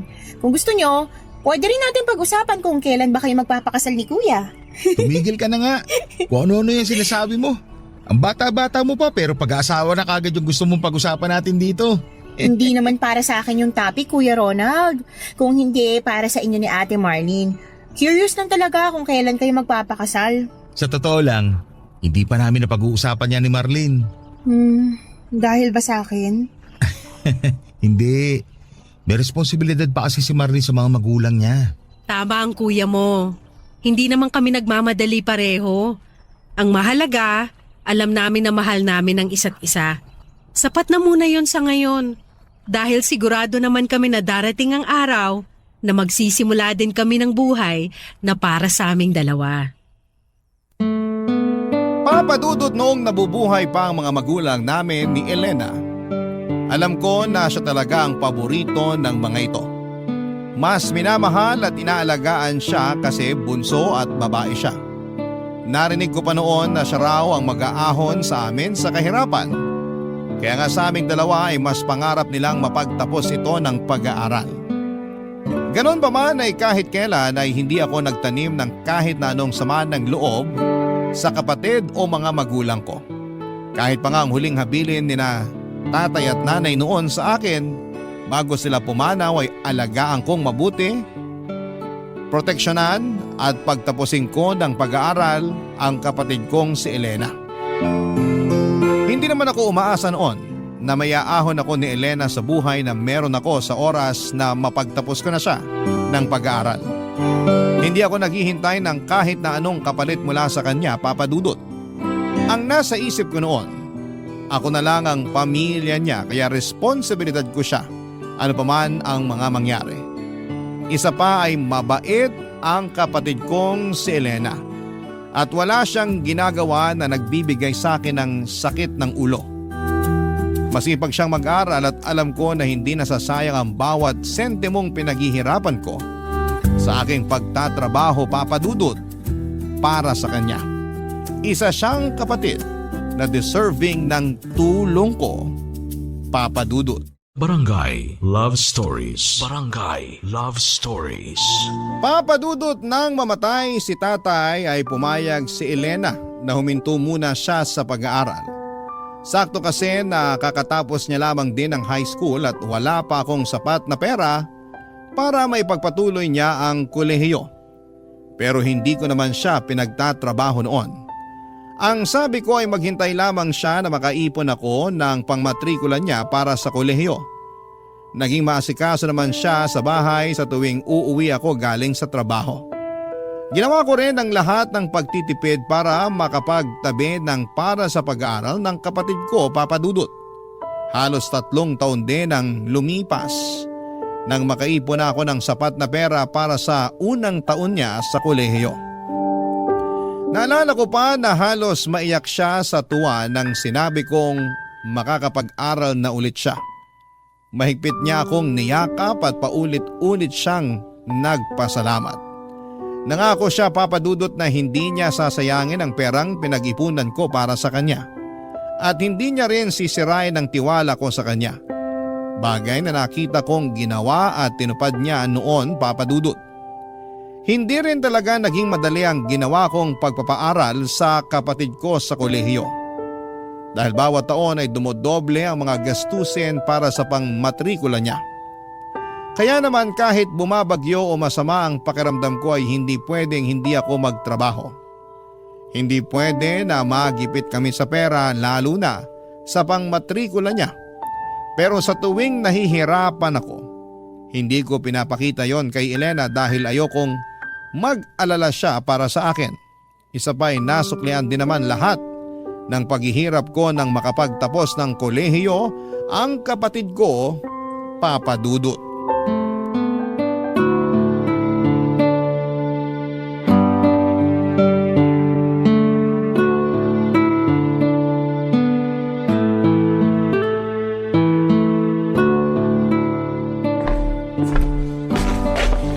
Nandito ka lang pala sa kusina, Kuya Ronald. Tinitingnan ko lang kung marami pa ba itong pagkain na nandito para sa iba pang bisita na darating mamaya. Marami pa yan, Kuya. Ilan lang naman yung kumakain sa sala ngayon, tsaka yung darating pa mamaya. Mga ibang kamag-anak lang din natin halos kasi yung mga kaklase ko may kanya-kanya ring celebration sa mga bahay nila. Sa bagay, pagdating ni Marlene mamaya, may dala rin siyang bilao ng pansit at kakanin. Ay talaga? Ang dami pa pala nating pagkain talaga kung ganun. Pero thank you, Kuya. Nagpakatay ka pa talaga ng biik para lang maipaghanda ako. Siyempre naman, hindi pwedeng hindi natin i-celebrate ang pagtatapos mo ng kolehiyo. Thank you talaga, Kuya, sa lahat ng ginawa mong pagtatrabaho para makatapos ako ng pag-aaral ko. Salamat din kasi sinuklean mo ng maayos na pag-aaral ang lahat ng ginawa ko. Hindi ka lang nakapagtapos ng college, naging cum laude ka pa.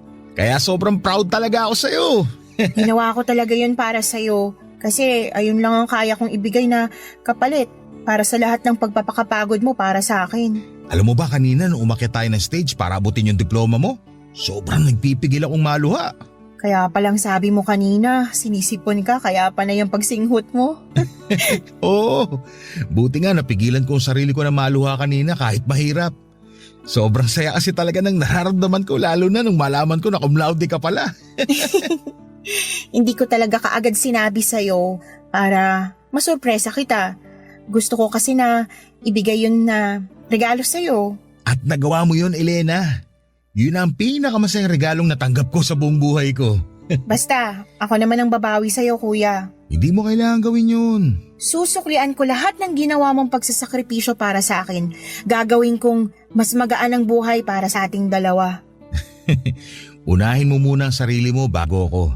Basta, nandito lang ako palagi para suportahan ka sa mga plano mo. Kasama ba sa mga susuportahan mo sa akin yung plano kong pagluwas sa Maynila? Itutuloy mo na ba talaga yun? Oo, kasi sa susunod na buwan, luluwas na rin ng Maynila yung kaklase ko na kasabay kong gumraduate. Sabay sana kami maghahanap ng trabaho doon. Sa Maynila din kasi nakatira ang tita niya kaya may matutuluyan kami doon. Napakalayo ng pagkakaiba ng buhay sa Maynila dito sa probinsya natin. Kahit hindi pa ako nakakapunta ng Maynila, alam ko na maraming adjustment ang kailangan kong gawin. May tiwala ka naman sa akin, di ba? Oo naman siyempre. Malaki ang tiwala ko sa'yo. Pero doon ako kinakaba sa mga taong makikilala at makakasama mo sa Maynila. Baka kasi kung anong gawin nilang hindi maganda sa'yo. Kuya, hindi na ako bata. College graduate na nga ako, di ba? Tapos cum laude pa. Masyado kasing malayo ang Maynila. Hindi kita mapoprotektahan sa oras na may mangyaring masama sa'yo. Alam ko kung paano dapat naalagaan at protektahan ang sarili ko. Kaya huwag ka na masyado mag-alala sa akin. Pero kung sakali, may makukuha ka rin namang maayos na trabaho dito sa probinsya natin. Oo, pero sigurado akong maliit lang din ang kikitain ko dito. Yung iba nga, di ba, nahihirapan pang maghanap ng trabaho dito sa atin. At ayoko na mangyari sa akin yun. Isa pa, kuya. Pakiramdam ko kasi, nasa Maynila ang trabaho na magiging daan para maging mas maayos ang buhay natin. Marami akong plano para sa ating dalawa at sa bahay na to. At naniniwala ako na matutupad ko yon sa oras na sa Maynila na ako makahanap ng trabaho. Sana suportahan mo pa rin ako sa desisyon ko na to. Siyempre naman. Mahirap para sa akin na magkalayo tayong dalawa. Pero ayoko naman maging hadlang sa mga pangarap mo. Salamat, kuya. Wala yun. Basta kapag nahirapan ka dun, umuwi ka kagad dito sa atin. Palaging bukas ang bahay na to para sa'yo. Papa Dudut, ayoko sanang sumang-ayon sa gusto ni Elena na sa Maynila siya maghanap ng trabaho. Pero matagal na niya talagang plano yon.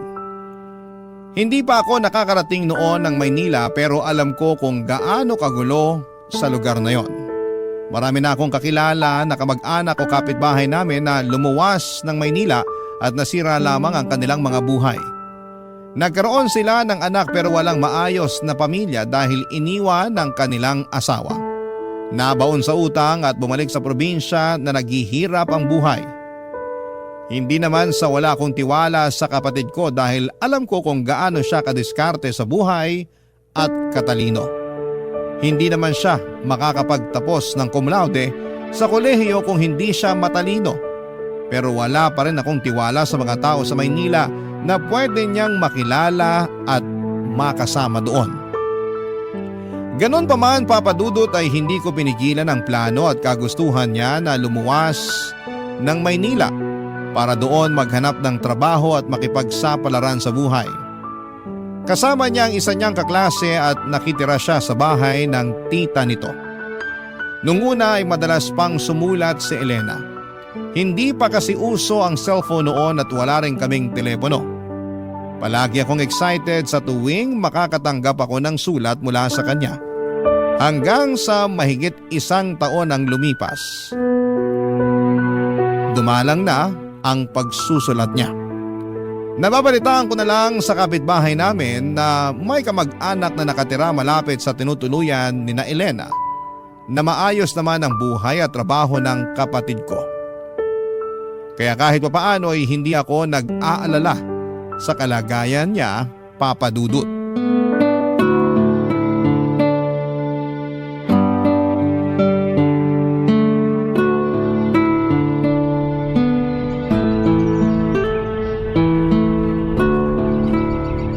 Ronald! Halika na rito, magtanghalian ka muna. Sige, papunta na ako dyan. Ay, napakainit ng panahon. Oo nga eh.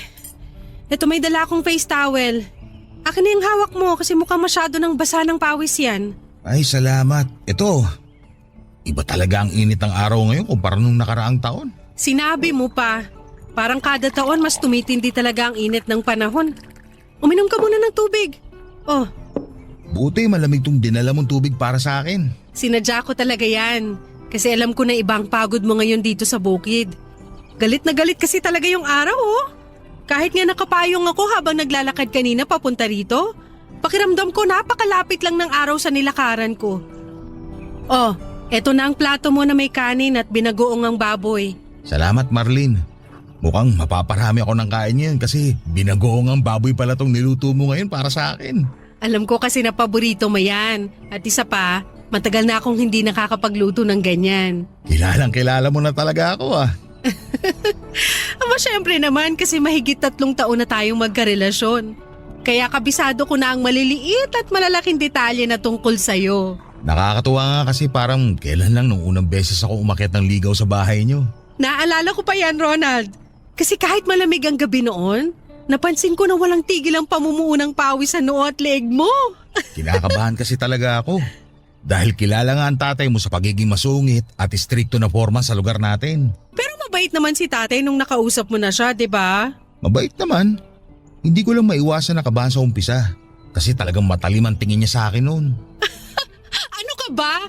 Ganun talaga ang mata ni tatay kasi singkit siya. Nagbibiro lang naman ako.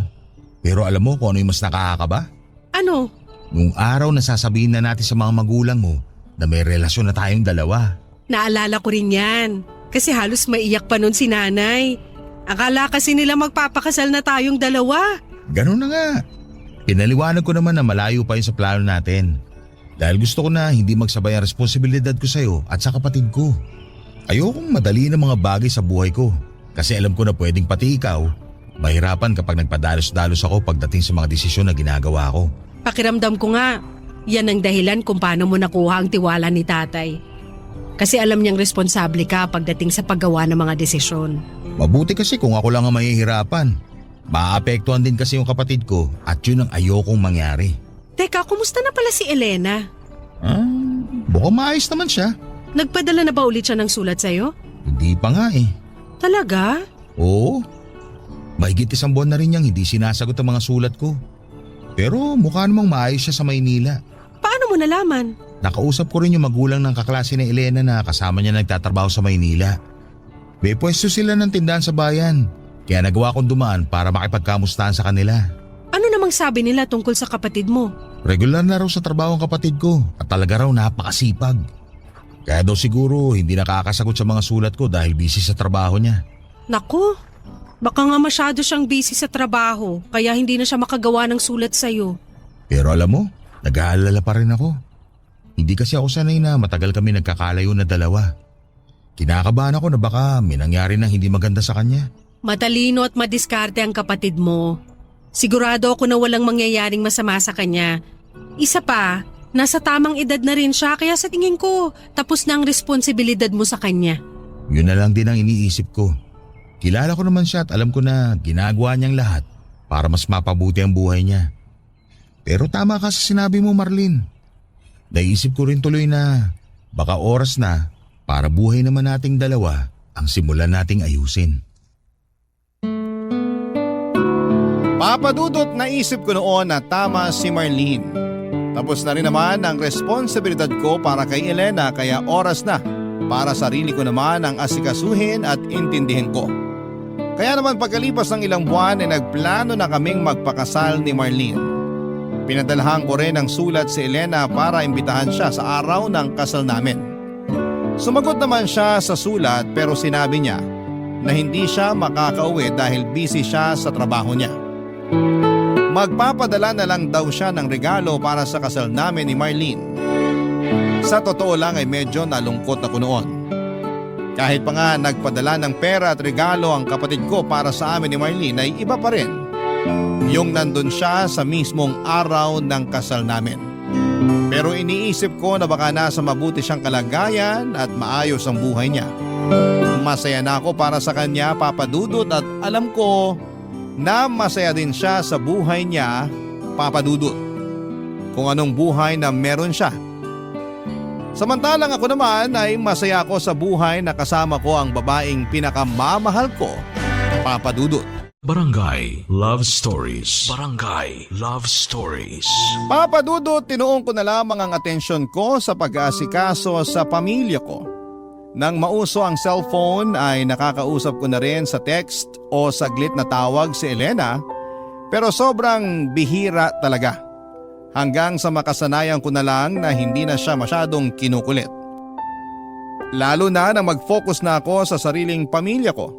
Sila na ang naging buhay ko noon, lalo na nang mabigyan ako ni Marlene ng 2 anak. Ginawa ko, Papa Dudut, ang lahat para maging responsableng padre de pamilya.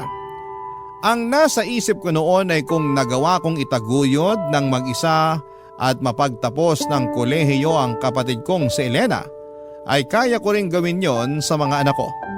Hindi madali dahil habang tumatagal ay tumataas ang lahat ng presyo ng mga bilihin at mga gastusin. Pero wala akong hindi kakayanin para sa pamilya ko. Ilang taon nga ang lumipas na balitaan ko na lamang na umuwi ang kapatid ko pero hindi sa bahay namin, kundi sa isang bahay sa bayan na hindi ko alam na nabili na pala niya noon, Papa Dudut.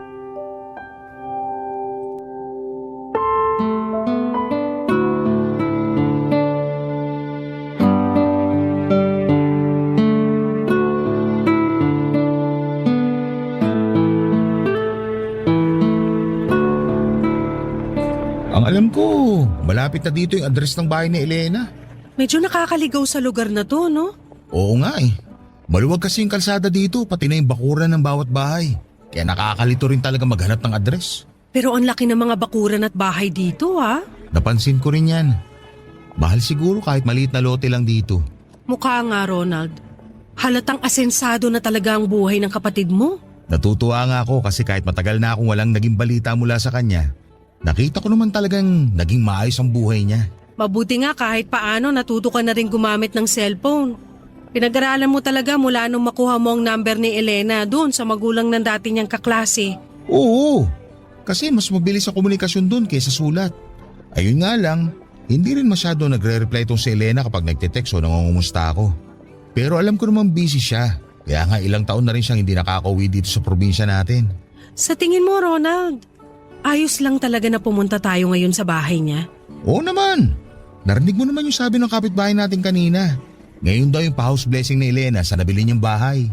Nagtataka lang ako kasi hindi man lang siya nag-text sa'yo na nakauwi na pala siya ng probinsya, na kumuha na pala siya ng bahay at may pa-house blessing pala siya ngayon. Nabanggit niya naman yun sa akin dati. Alin sa mga sinabi ko? Yung plano niya na pag-uwi dito sa probinsya natin. Kailan niya naman nabanggit yun? Matagal na rin siguro, may ilang buwan na nakakalipas. Nakalimutan ko lang sabihin sa'yo. Pero sana, sinabi niya rin yung tungkol sa pagbili niya ng bahay. Kita mo nga, pati ikaw nagulat nang malaman mong nakauwi na siya at doon na siya dumiretso sa bagong bahay niya. Ang buong akala pa naman natin doon siya sa bahay natin titira. Hayaan mo na kasi mukhang marami rin talaga siyang inaasikaso bago siya umuwi dito sa probinsya. Ang mahalaga, makikita na ulit natin siya. Sa susunod na punta natin, isama natin ang mga bata. Sigurado ako na sabik na rin si Elena na makita at mayakap niya ang mga pamangkin niya. Teka, mukhang nandito na tayo. Ito na ba yung bahay niya? Oo, nakasulat dito sa gate yung address na binigay ng kapitbahay natin. Mukhang ito na nga kasi kita mula sa mga nakabukas na bintana na maraming tao sa loob ng bahay. Tara, pumasok na tayo. Ronald, sandali lang. O bakit? Anong problema? Dito na lang muna tayo sa may gate. Tapos i-text mo na lang si Elena sa cellphone niya. Naku, wala na akong load na pantext o pantawag sa number niya. Pumasok na tayo kasi sigurado naman ako na inaasahan niya rin ang pagdating natin. Pero kasi baka lang… Parang si Elena yung lumabas ng bahay na nakabistidang asul ah. Si Elena nga! Elena! Elena! Si Kuya Ronald mo to! Kuya Ronald? Oo, ako nga to! Kasama ko si Ate Marlene mo! Teka lang, puntahan ko na kayo dyan sa may gate. Sabi sa'yo, di ba? Welcome na welcome tayo sa bahay ng kapatid ko. Elena, kapatid ko! Sobrang na-miss kita. Payakap na ako. Pasensya na, hindi ko napigilan ang sarili ko na yakapin ka. Ayos lang, Kuya Ronald. Kumusta pala kayo? Ayos lang kami ng hipag mo. Yung dalawang pamangkin mo, hindi lang namin naisama kasi pumasok sa school. Ikaw, Elena, kumusta ka na? Eto, medyo tumaba pero maayos naman ako. Maayos naman ang buhay ko. Halata nga na maayos ang buhay mo kasi malaki yung bahay na nabili mo. Pinag-ipunan ko talaga yan. Tapos sakto naman na nag-abroad na yung dating nakatira dyan kaya naibenta sa akin ng mas mababang halaga. Paano niyo pala nalaman kung saan ako nakatira? Yung nanay ng dati mong kaklase na kasabay mo lumuwas na Maynila noon, ang nagsabi sa akin at nagbigay ng address mo. Nabanggit niya nga rin na ngayon yung pa-house blessing mo eh. Oo, pero tapos na yun kanina pa.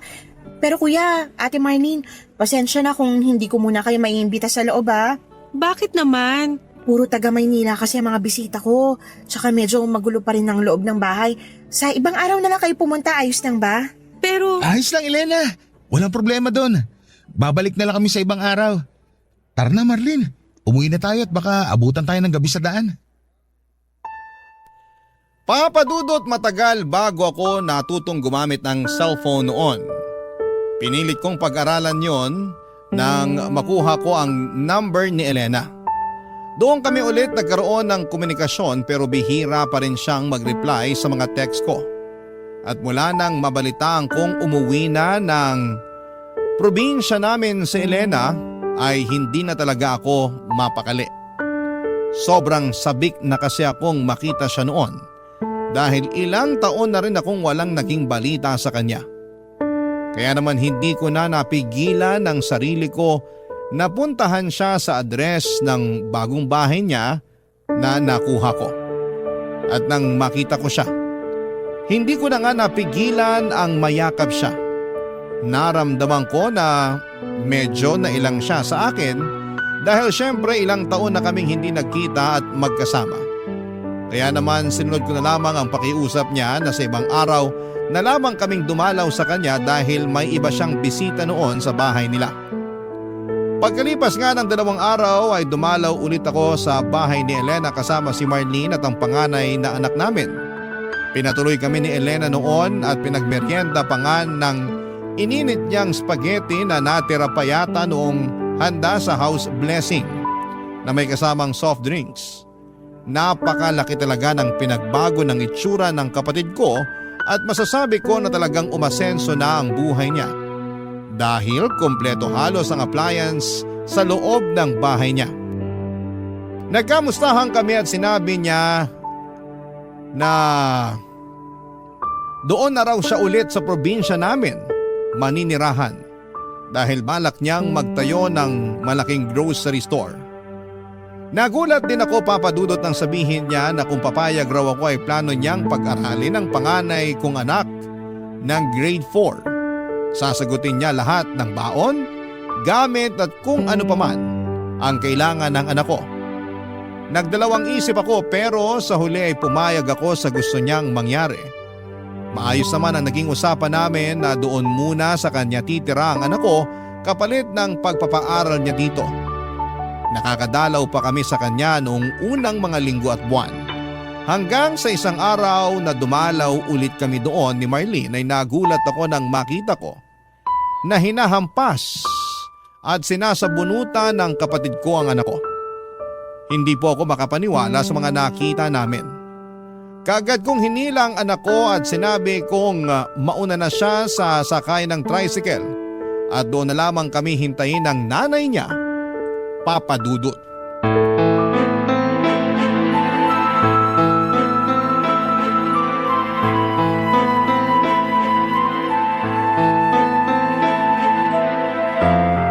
Sabi ko naman sa'yo, Kuya Ronald, dinidisiplina ko lang yung anak nyo ni Ate Marlene. Anong dinidisiplina? Halos mabugbog mo ng anak namin. Hindi ko siya binubugbog. Bakit ba kasi nagawa mo yun sa bata? Dahil tatanga-tanga yung anak nyo pagdating sa paglalaba. Hindi na naman niya naihiwala yung pulang damit ko sa mga puti kaya, ayan, humawa na ang kulay. Hindi mo naman kailangang bugbugin ang anak namin. Hindi ko nga sa binubugbog, kuya. ano yung nakita namin, Elena? Yung pagsabunot mo sa buhok niya at ilang beses ng paghampas sa braso at likod niya. Ang hirap sa inyo, masyado nyo binibaby ang mga anak nyo kaya lumalaking matigas ang ulo at saka walang alam sa buhay. Kita mo nga yung panganay niyong lalaki, ni hindi marunong maglaban ng maayos. Palasagot pa, kaya halatang sutil at napakatigas ng ulo. Hindi matigas ang ulo ng mga anak namin, lalo na yung panganay namin. At para sabihin ko sa'yo, matalino siya at hindi kagaya ng sinasabi mong walang alam sa buhay. Sinasabi nyo lang yan kasi hindi nyo ginagawa ng tamang pagiging magulang nyo sa mga bata. Ang lakas naman ng loob mo na magsalita ng ganyan. Marlene, tama na! Hindi ako titigil, Ronald! Dahil kinikistyon ng kapatid mo na yan ang pagiging magulang natin. Elena, baka nakakalimutan mo na kahit kailan, hindi ka pa nagkaroon ng anak. Pero hindi ibig sabihin no, na wala akong alam kung paano magdisiplina ng isang bata. Ang sabihin mo, masyadong mabigat yung mga kamay mo at hindi ka muna nag-iisip bago mo sinaktan ng anak namin. Anong sinasabi niyong hindi nag-iisip? Baka ikaw yun, Ate Marlene. Kasi sa ating tatlo, alam natin na ako ang pinaka nasa tamang pag-iisip. Talaga ba? Kaya ba ginagawa mo sakta ng bata na walang kalaban-laban? Ginagawa ko lang kung anong alam kong tamang paraan ng pagdidisiplina. At kailan pa naging tama ang pananakit ng bata, Elena? Kailangan naman kasi disiplinahin talaga yung mga batang nakakagawa ng mali, di ba? Para hindi na nila ulitin. Pero sa ibang paraan. Hindi sa pananakit na ginagawa mo. Hindi magtatanda ang mga bata kung masyado nyo silang bine-baby. Pero hindi rin makakabuti sa kanila yung pagbuhatan sila ng kamay. Pagdidisiplina ang tawag sa ginawa ko sa anak nyo, Ate Marlene. Kailangan tumatak sa kokote niya ang mga bagay na kailangan niyang tandaan. Kung hahayaan niyo siyang ganyan lang ang alam sa buhay, baka tumanda rin siyang walang alam kagaya ni... Kagaya nino? Kagaya ko?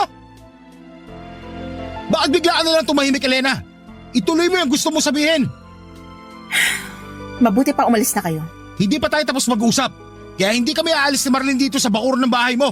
Gusto ko nang magpahinga, kuya. Umuwi na kayo ni Ate Marlene. Kailan mo pa sinimulan sakta ng anak namin? Hindi ka makasagot. Kasi hindi mo na rin maalala kung kailan mo unang beses sinaktan ng anak namin, tama? Pwede ba, Kuya Ronald? Tama na nga ang usapan na to. Umalis na lang kayo ni Ate Marlene. Gusto ko lang malaman ang sagot sa mga tanong ko. Kaya ba sinasaktan mo ang anak ko dahil natatakot ka na maging kagaya niya lang ako? Na isang magsasaka na kailangang araw-araw at buong maghapon na nagtatrabaho? Bakit hindi ka nagsasalita, Elena? Bakit hindi mo aminin na sobrang babantingin mo sa akin? Na kinakahiya mo ako bilang kapatid mo? Kaya ayaw mong tumulad sa akin ng anak ko kasi para sa'yo, walang narating ang buhay ko. Aminin mo na, Elena. Mababa talaga ang tingin mo sa akin. Oo, sige na. Kaya ko lang naman dinidisiplinang mabuti ang anak niyo kasi ayoko maging kagaya mo siya na walang ibang narating o naging trabaho kundi ang pagiging magsasaka lang. Ayoko mabulok ang buhay niya sa palayan. Baka nakakalimutan mo, Elena. Nagkaroon ng malaking bahagi ng trabaho ko para sa tagumpay na meron ka ngayon sa buhay mo. Hindi ako nanunumbat at kahit kailan, hindi ako naningil sa kung ano man ang naibigay ko sa'yo. Ronald, tahan na. Isa pa, Elena. Kahit kailan, hindi kita sinaktan. Hindi dumapo ang palad ko sa kahit anong bahagi ng katawan mo para saktan ka. Tapos, makikita na lang namin ni Marlene kung paano saktan ang panganay na anak namin. Alam mo, tama nga sila. Binabago ng Maynila hindi lang ang buhay, kundi pati na rin ang ugali ng mga tao na nakikipagsapalaran sa lugar nila. At siguro nga, kasama ka sa mga pilit binago ng Maynila. Dahil hindi na kita kilala, Elena. Hindi na ikaw yung dating mabait at mapagmahal na kapatid ko. Papa Dudut, hindi talaga ako sanay na mapalayo ang mga anak ko mula sa amin, lalo na ang panganay kong lalaki dahil sa kanya ako pinakamalapit. Pero inisip ko na lamang na para din yon sa ikabubuti niya. Isa pa, hindi naman talaga siya sobrang mapapalayo sa akin. Sa bahay ni Elena na nasa bayan lamang siya titira na isang jeep at isang tricycle lang naman ang layo mula sa amin. Sa unang mga buwan ay madalas ko siyang dinadalaw noon sa bahay ni Elena pero nararamdaman ko na parang naiirita ang kapatid ko kapag napapadalas ako sa bahay nila. Iniisip ko na lamang na baka naiistorbo ko ang pamamahinga niya kaya naman binawasan ko na ang oras ng pagdalaw ko sa anak ko. Sa tuwing magkakausap naman kami ng anak ko ay wala siyang ibang kinikwento kung hindi puro kabutihan na ginagawa sa kanya ng tita Elena niya. Na palagi raw siya nitong pinapakain ng masasarap na pagkain at hindi masyadong inuutusan sa mga gawaing bahay. Puro magaganda ang kinukwento niya kahit napapansin ko na biglaan ang kanyang pagpayat. Paglalim ng eye bags at paminsan-minsan ay mga pasa niya sa braso. At hindi talaga ako makapaniwala nang makita ng sariling mga mata ko kung paano saktan ang anak ko ng sarili kong kapatid ng mga oras na yon. Kahit kailan ay hindi ko po pinagbuhatan ng kamay ang sino man sa mga anak ko. At ni isang beses ay hindi rin dumapo ang kamay ko sa balat ng kapatid kong si Elena. Kaya naman hindi ko na rin napigilan ang sarili ko na isumbat ang mga naitulong ko kay Elena. Hindi ko siya tinulungan, inalagaan, binigyan ng proteksyon at pinag-aral para tanawin niya yon sa akin na utang na loob. Ginawa ko lahat ng yon kasi mahal ko siya bilang kapatid ko at akala ko ay ituturing niya rin na pamilya ang pamilya ko pero nagkamali ako. Nang makauwi kami ng bahay ng asawa at anak ko ay doon sa amin kinuwento ng panganay naming anak kung paano siya pagmalupitan ni Elena. Dahil sa pangarap niya at alam niyang pangarap din namin na mga magulang niya na makapagtapos siya ng pag-aaral. Tinis niya ang lahat ng yon. Konting pagkakamali lang daw kagaya ng ilang minuto na maunang magising sa kanya si Elena, hindi makapagluto ng hapunan para dito, maiwan ng walis tambo sa may tabi ng sofa at kung ano-ano pang mga maliliit na bagay ay hampas, batok sa bunot at iba pang pisikal na pananakit kaagad ang natatamo niya. Doon ko mas nakita ang mga tinatago niyang pasa at sugat mula sa kamay ng nag-iisang kapatid ko.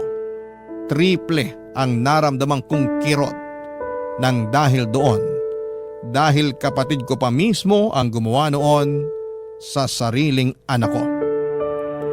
Papadudot mula noon ay hindi na kami nag-usap pa ng kapatid ko pero wala rin akong kahit na sinong pinagsabihan na ibang tao sa pananakit na ginawa niya sa panganay kong anak. May nakarating sa akin na marami na raw siyang nakakaaway sa lugar na tinitirhan niya. Mga kapitbahay na madalas niyang pinapakitaan ng kasamaan ng ugali niya. Pagtatapon ng basura sa gilid ng mga bahay nito, pagpapatugtog ng malakas sa madaling araw, at pag-iingay ng mga bisita niyang galing Maynila. Sa totoo lang, hindi ko na rin alam kung anong nangyari sa kapatid ko pero siguro'y nabago siya ng mga taong nakapaligid sa kanya. Umaasa po ako papadudot na kahit paano ay may naiwan na aral itong kwento ng buhay ko. Hindi tayo required na magbalik ng utang na loob sa mga taong tumulong sa atin noong nangangailangan tayo. Pero wala ring masama kung paminsan-minsan ay magbabalik na raw tayo at tumulong sa mga taong naging tulay para sa tagumpay ng ating buhay na tinatamasa. Hanggang sa muli, ako ang inyong kapuso at kabarangay forever, Ronald.